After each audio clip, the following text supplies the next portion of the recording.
Today, I'd like to take you back to a time that seemed normal, a simpler time. I'd like to take you back to a moment in AEW's history that we didn't know would be the last of its kind to this day. On February 29th, 2020, AEW put on one of the last major wrestling pay-per-views in the United States before the COVID-19 pandemic hit and forced the world into a complete shutdown. And that pay-per-view was AEW Revolution 2020. The first ever Revolution pay-per-view was a noteworthy show for many reasons. This show was AEW finally coming into their own as a promotion and provided one of the best build-ups to a major wrestling pay-per-view in recent memory. AEW pay-per-views usually come with high expectations, and more often than not, they seem to meet them. But this show was special. It felt bigger than any show AEW had ever done up to that point. It was a show that had everything that makes wrestling special and why we love it as fans. And it was certainly a show that lived up to its name. This is Tranquilo Club,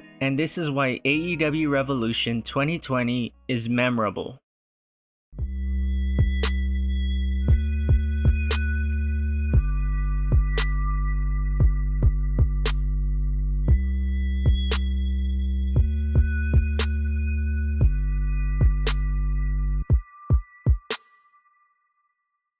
In the year 2020, no promotion had a better single month than AEW did in February. AEW put together some of the best wrestling TV I've ever seen in the month of February 2020 in the lead up to Revolution. Almost every match on this show was built to perfection, including Chris Jericho versus Jon Moxley, Kenny Omega and Hangman Page versus the Young Bucks, MJF versus Cody, and Sammy Guevara versus Darby Allin. The quality of the show was at an all-time high, and thus it was no surprise when Revolution tickets sold out in just a few hours. And while AEW has always been synonymous with the city of Chicago, Illinois, this would be their first show to take place in Chicago proper, with them choosing to use the fairly new Wintrust Arena in the downtown Chicago area. So with it being a fully sold out crowd in the city of Chicago, which is known to have some of the most rabid wrestling fans in the entire world, the only thing AEW needed to do now was deliver on a show that they had built up so well. And that's exactly what they did. AEW Revolution took place on the last Saturday of February 2020. Fans began to arrive to fill the Wintrust Arena to the rafters. And like I said, this show felt massive. The set, the aesthetic of it all, there was only about 10,000 fans in attendance, but it felt at least double that. And going back to rewatch this show was sort of a bittersweet feeling. Bitter because, like I said, it would be the last AEW pay-per-view to take place before the pandemic hit, and thus it felt like the rug was pulled out from beneath them. But then again, watching back this show was amazing in a way, because it reminded me that we do have a big name alternative to the WWE that could put on a hell of a show. This was them when they were white hot. AEW was on a roll. And it gave me a bit of hope for the future. When fans are finally allowed to fully come back into arenas, it's gonna be an overwhelming and amazing moment for wrestling. And the reason I'm even bringing this up is because the crowd played a huge role in making AEW Revolution an amazing show. Even the pre-show match, which had SCU facing the Dark Order, was elevated by the excitement and energy from the crowd. And because of that, they were more than ready for the main show to start, and unbeknownst to them, experience a night of wrestling in a way they wouldn't be able to just a few weeks later. And so the show began, and like all other AEW pay-per-views, it had the atmosphere of a celebration of professional wrestling. The opening bout saw Jake Hager defeat Dustin Rhodes in a match that did well to keep the crowd hot. But it was the next match that truly showed how well AEW had built up new talent over the past few months when Sammy Guevara took on Darby Allin. These were two young names that just a year prior, the majority of the AEW audience hadn't heard of before, and here they were now being featured heavily on an AEW pay-per-view with the crowd being invested. And it served as a great showcase of the future of AEW. This match served as a great warm-up for the excellent match that came next, and that was the tag team match between the Young Bucks and Kenny Omega and Hangman Page for the AEW tag team titles. And what more can be said about this match? It was a masterpiece. I have a full video dedicated to this match, but I do gotta say, this match elevated the pay-per-view to greatest of all time territory. I said earlier that AEW had built up this pay-per-view perfectly, and this match was the perfect example of that. And because of that, they had a rabid fan base who was passionate about the product and this match in particular.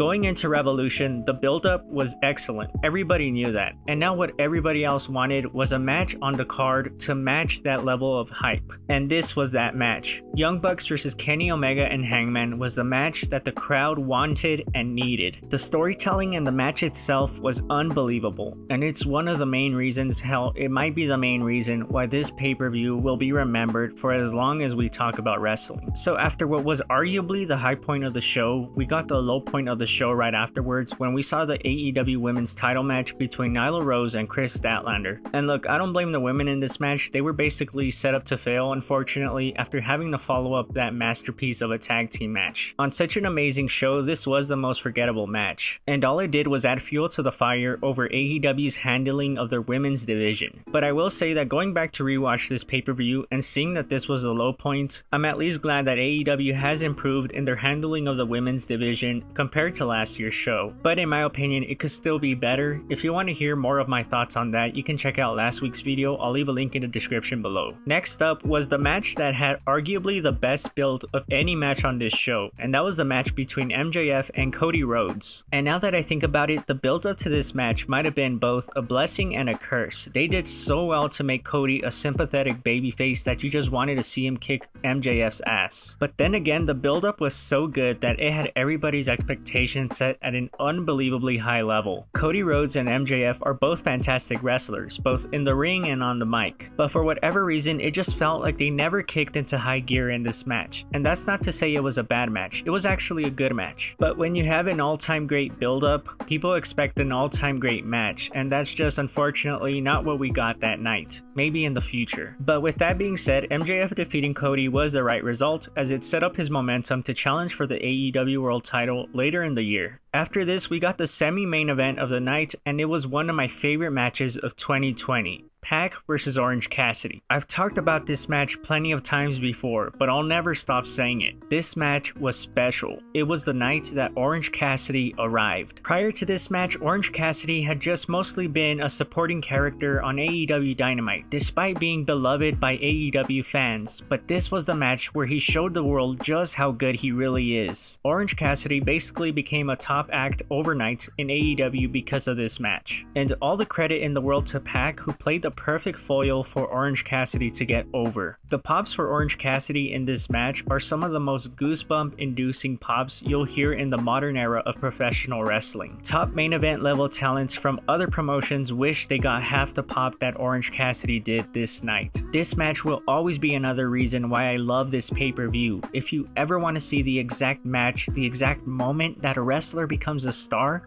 you watch Pac versus Orange Cassidy. After this, we had the big main event of Revolution, the biggest draw of the show, Jon Moxley challenging Chris Jericho for the AEW World Championship. When Jon Moxley arrived in AEW, it was no question. He was there to become the top guy, to prove to the world that he can be the leading man of a wrestling promotion. But there was one man standing in his way, and that man was Chris Jericho. I've been saying it over and over in this video, but this was another feud that was built up excellently. From Jon Moxley and Chris Jericho referencing their past in WWE, to Jon Moxley faking out the Inner Circle by joining them, to Jon Moxley taking out the entire Inner Circle one by one, including a hired mercenary in Jeff Cobb, to the whole eye for an eye story between Moxley and Santana, it was perfectly built. And the reason why it'll always be remembered is because it had the perfect payoff at Revolution. In wrestling, it doesn't matter how good the build-up is. If it doesn't have the right payoff, then everything that came before it is forgotten, and therefore the story becomes tainted. Revolution 2020 had the perfect feel-good moment it needed to end the show on a high note. The match itself had the great ending where Jon Moxley removes his eye patch to reveal that his eye has been healed the whole time. He then hits the paradigm shift and gets the win to win the AEW World title. And in a full arena of fans in Chicago, Illinois, it felt like the crowd was cheering on a gladiator as he had just slayed the last beast. This was the moment that everybody wanted to see ending the show. Jon Moxley becoming the champion of the people. Jon Moxley leading the Revolution. After the match was over, Jon Moxley would cut a heartfelt promo and thank the fans. And watching this back was also bittersweet because it would be one of the last times that Jon Moxley addressed a full arena of fans. And just the thankful nature of the promo felt a bit prophetic upon rewatch. It's almost got an eerie vibe watching it back. But then again, the positive to this is at least Moxley got his crowning moment in front of a full arena of fans and he got to thank them. And because of that, the last AEW pay-per-view before the pandemic hit created a special connection between the fans and the promotion itself because they chose to end it on such a feel-good moment. It felt like a promise of what was to come. But because of what happened afterwards, the ending of Revolution feels like a promise of what's still to come. And that's why AEW Revolution 2020 is so memorable. It's almost like a relic of the past. It's there to remind us of what life used to be, but it's also there to remind us of what life will be like after this is all over. I still hold this opinion to this day. This was AEW at their best, and we were on the verge of something even more special. But due to circumstances out of their own hands,